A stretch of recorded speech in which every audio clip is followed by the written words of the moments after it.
சிவகாசியில் உடைந்த குடிநீர் குழாயில் ஆயிரக்கணக்கான லிட்டர் தண்ணீர் வீணாகி வருவதாக பொதுமக்கள் வேதனை தெரிவித்தனர்.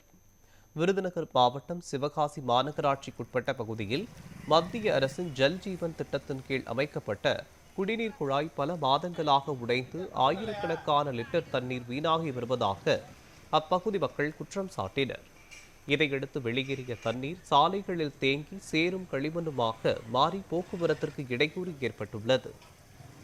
இதுகுறித்து பலமுறை புகார் அளித்தும் நடவடிக்கை எடுக்கப்படவில்லை என மக்கள் குற்றம் சாட்டியதுடன் மாநகராட்சி நிர்வாகம் உடனடியாக குழாயை சீரமைக்க வேண்டும் என வலியுறுத்தினர்.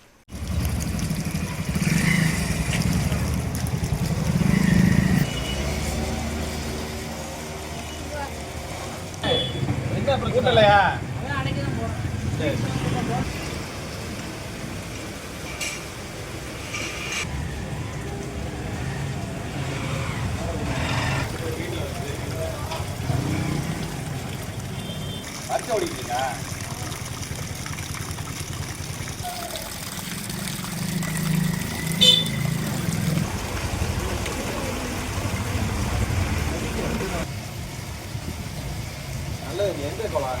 புது குளமா? ப்ளூ கலரா? என்ன பிரச்சனை இல்லையா? சரி.